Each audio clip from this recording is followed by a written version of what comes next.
I've always been a night owl, usually finding myself wide awake well past midnight.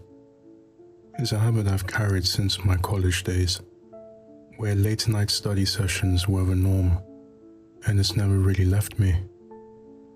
After graduating, I moved to Los Angeles for a job, hoping the city's endless energy would suit my nocturnal lifestyle. But despite the time that's passed, I'm still not used to everything, the sprawling neighborhoods, and the constant noise. My initial plan was to move in with my parents, but we had a falling out just before my move. The argument stemmed from my grandmother's will. When she passed, I was left out entirely while my parents inherited everything. Feeling betrayed and resentful, I decided I couldn't live under their roof. With limited options and time running out, I had to settle for a crummy apartment in the shadier part of town. My apartment overlooks one of the busiest streets in the area, so I've become quite accustomed to the sounds of traffic at all hours. The constant hum of engines and distant sirens have become a kind of white noise that usually lulls me to sleep. However, something strange has been happening lately that's left me unable to sleep. It started a few weeks ago. I'd be up late, reading or watching TV, and I'd hear the buses going by. Normally, the last bus in our town runs until 11 p.m, but recently, I've been hearing buses rumble well by past that time. At first, I brushed it off, thinking maybe the city extended the hours or added a new route. But curiosity got the better of me. One night, around 11 a.m, I got the courage to peek out of my window. The streets were quiet, almost eerily so, and the air was heavy with a particular stillness only found in the dead of night. As I scanned the street, I saw it, a bus, idling at the stop on the corner, its interior lights flickering dimly.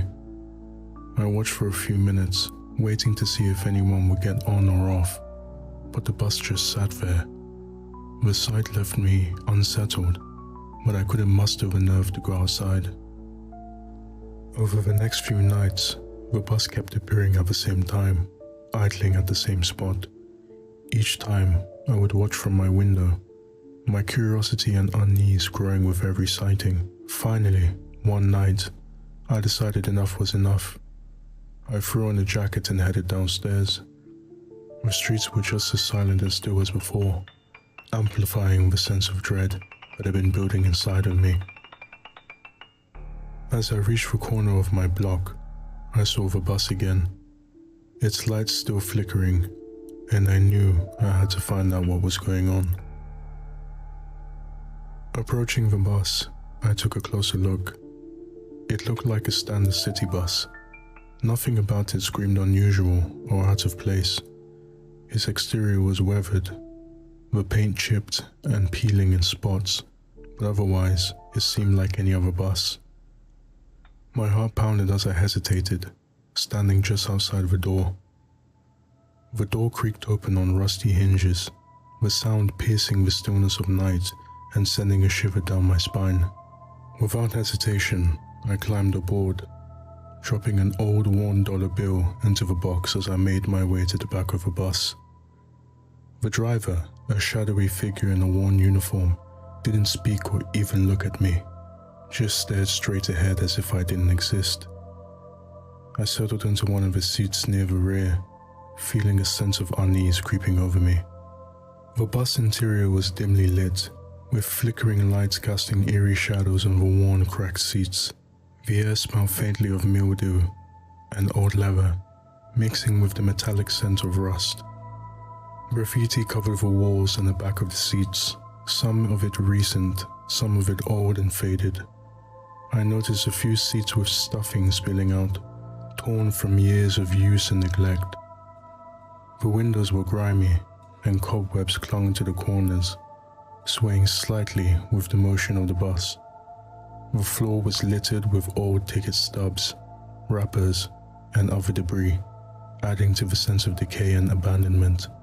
As the bus started moving, I glanced out of the window, expecting to see familiar streets. Instead, the scenery quickly changed to a desolate area filled with old warehouses and empty roads. The warehouses were dilapidated, their windows broken and walls covered in graffiti. Rusted machinery and abandoned vehicles littered the grounds, creating an eerie, post-apocalyptic landscape. My heart began to race, and a cold sweat broke out across my forehead. I looked around, noticing the eerie emptiness outside. Not a single car or person in sight. I pulled out my phone, hoping to check my location, but there was no signal. Oddly enough, I noticed the battery was at 2%, even though it had been fully charged when I left. The screen flickered uselessly before going dark. Panic surged through me as I realized something was terribly wrong. Desperate, I tried walking towards the front of the bus, but my legs felt like they were made of lead. Each step was a struggle, my movements slow and labored. I reached out to steady myself, my fingers brushing against the cold, worn metal of the seats. The air inside felt heavy, as if it were pressing down on me, making it even harder to move. "What's going on?" I demanded, my voice trembling, but the driver remained silent, his eyes fixed on the road ahead, completely unresponsive. His face was partially obscured by the dim light, giving him an almost ghostly appearance. I fumbled for the door, trying to push it open with all my might, but it wouldn't budge. Panic rising, I glanced around and spotted an emergency release lever. I grabbed it, yanking hard, but nothing happened. The lever felt rusted, stuck in place, as if it hadn't been used in years. I pounded on the window, hoping to attract someone's attention, but the streets outside were deserted, the buildings looming like silent sentinels in the dark. As I continued to struggle, I noticed the bus seemed to be moving faster, the scenery outside blurring into a nightmarish haze. The desolation and decay of the warehouses gave way to an even more unsettling landscape, one that seemed to shift and change with each passing second. My heart pounded in my chest, a frantic drumbeat of fear and desperation. Desperate, I turned back to the driver, only to find the seat empty. My stomach dropped, and panic washed over me like a tidal wave.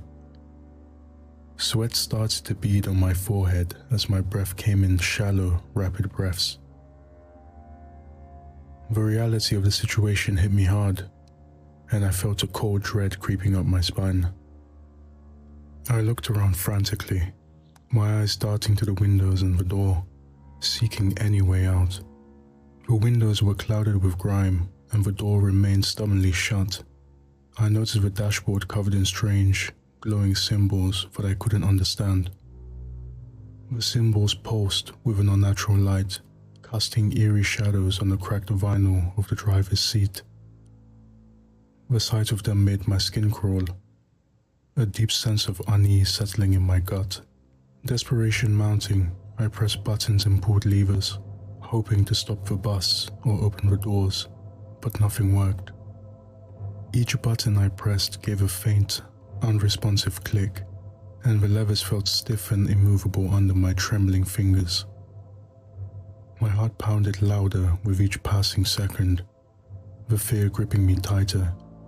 The symbols on the dashboard seemed to glow brighter, as if mocking my futile attempts to escape. My mind raced, filled with thousands of thoughts and none at all. I was trapped, and the bus hurtled forward into the unknown, carrying me with it. I could feel the oppressive weight of the situation pressing down on me, suffocating me with its intensity.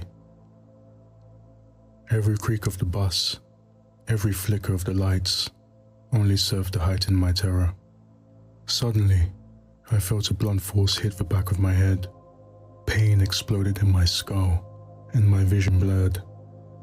I tried to stay conscious, but the darkness quickly swallowed me. It felt like being submerged in a black, icy sea. the sound of my own heartbeat echoing in my ears.